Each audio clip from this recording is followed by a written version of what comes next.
بہت سے لوگ کہتے ہیں مولانا صاحب ہم دعا تو کرتے ہیں لیکن ہماری دعا قبول ہوتی نہیں ہے.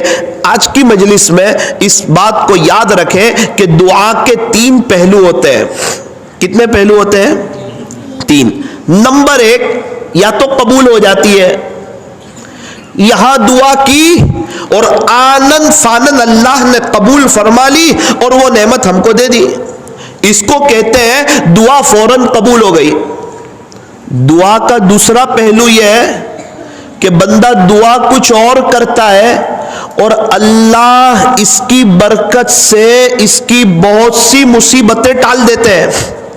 مثال کے طور پر ایک آدمی کو دوسرے ملک جانا تھا، ایمرجنسی کام تھا، بڑا اہم کام تھا، اور وہ ٹرافک میں پھنس گیا. اپنے اللہ سے رو رو کر دعائیں کرنے لگا، صدقے دینے لگا. اللہ آپ جانتے ہیں میرا بڑا اہم کام ہے اور میرا بڑا مسئلہ ہے، آپ مہربانی فرمائیں، آپ تو دعا قبول کرنے والے ہیں اور آپ تو بندوں کی پکار کو سننے والے ہیں اور آپ تو گنہگاروں کی بھی سننے والے ہیں. میں بڑا گنہگار ہوں، میری سن لے، میرا فلائٹ مس نہ ہو جائے، ایسے فیصلے فرما. رب کریم ٹرافک بہت ہے، مجھے ایسا لگتا ہے میں فلائٹ چوک جاؤں گا، اور میں نے اپنے بڑوں سے سنا ہے اللہ ضرور دعا قبول کرتے ہیں، اللہ آپ میری دعا کو قبول کر لے. بیچارہ پورے راستے تڑپتا ہوا، افسوس کرتا ہوا، روتا ہوا، بڑا اہم کام ہے، امپورٹنٹ کام ہے، اس لیے رو رہا ہے. اور اللہ کی شان ایئرپورٹ پہ جاتا ہے، امیگریشن وغیرہ بھی ہو جاتا ہے، بالکل فلائٹ کے قریب جاتا ہے، پتا چلا کہ فلائٹ کا ڈور کلوز ہو گیا، فلائٹ کا دروازہ بند ہو گیا. بہت منت سماجت بھی کر رہا ہے، ریکویسٹ بھی کر رہا ہے، لیکن فلائٹ کا دروازہ کھلتا نہیں. کرسی پر بیٹھا بیٹھا اپنے آپ سے کہنے لگا کہ یار میں نے اللہ سے اتنی دعا کی تھی اور مجھے اپنے بڑوں نے بتایا تھا اللہ سن ہی لیتے ہیں، میں اتنا روتا رہا، اللہ نے تو میری سنی نہیں. شکایتیں کرنے لگا، افسوس کرنے لگا، اور اتنا وقت جو دعاؤں میں لگایا اس پر افسوس کرنے لگا، یار میری تو دعا قبول ہی نہیں ہوئی.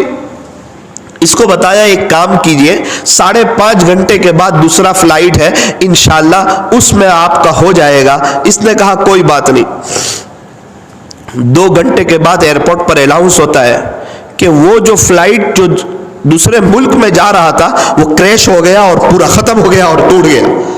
یہ تو رونے لگا، اپنے مالک کا شکر ادا کرنے لگا اور کہنے لگا بے شک اللہ آپ بڑے حکیم ہیں اور آپ ہی جانتے ہیں کہ بندوں کے لیے کس وقت کون سی چیز مناسب.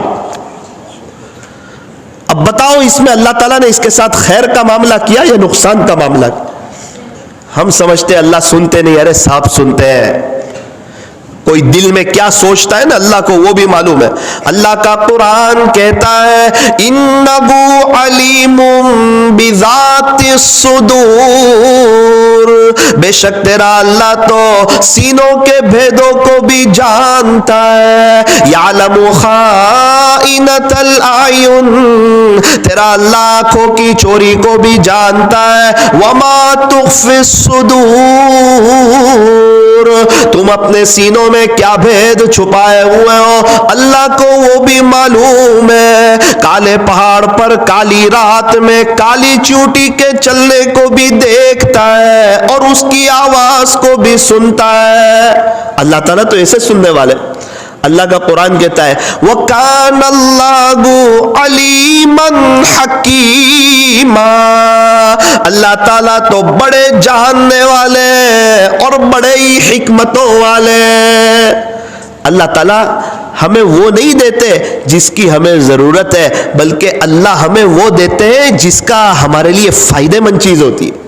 اللہ کرے کہ ہم یہ سمجھیں کہ اللہ تعالیٰ بڑے حکیم ہے. بہت سے لوگ ضد پکڑ لیتے ہیں اللہ تعالیٰ ہمیں یہی چاہیے یہی چاہیے یہی چاہیے. ہاں ہم مانگ سکتے ہیں لیکن کیا پتہ اس میں اللہ کی مصلحت کچھ اور ہو. تو دعا کے 3 پہلو ہوتے ہیں. نمبر 1 یا تو قبول ہو جاتی ہے، نمبر 2 یا مصیبت کو ٹال دیتی ہے، نمبر 3 یا آخرت کے لیے ذخیرہ کر لی جاتی ہے. اللہ اکبر کبیرہ.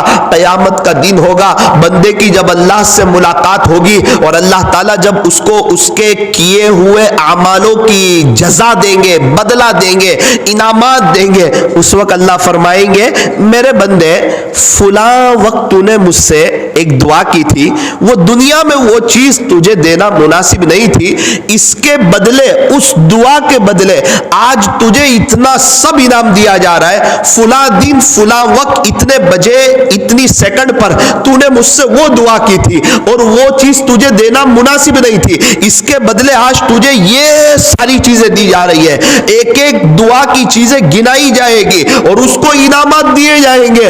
اس وقت اتنا افسوس کرے گا، تڑپے گا، مچلے گا کہ ایک کاش پوری زندگی مانگتا رہتا اور اس دنیا میں میری ایک بھی دعا قبول نہ ہوتی۔ دنیا میں تو میں بہت چھوٹی چھوٹی چیزیں مانگ رہا تھا، آج دیکھو اللہ کتنے بڑے بڑے انعام دے رہے۔ اس لیے میرے عزیزو، ایک کام کر لو، ایسے ہاتھ پھیلانا سیکھ لو اللہ کے سامنے، اس کی عادت بنا لو، طے کرو کہ ہم اللہ کے فقیر ہیں، اللہ سے مانگ کے ہی جائیں گے۔ جب بھی مسجد میں آؤ، 5 وقت تو آتے ہیں، طے کرو کہ انشاءاللہ مانگے بغیر نہیں جائیں گے۔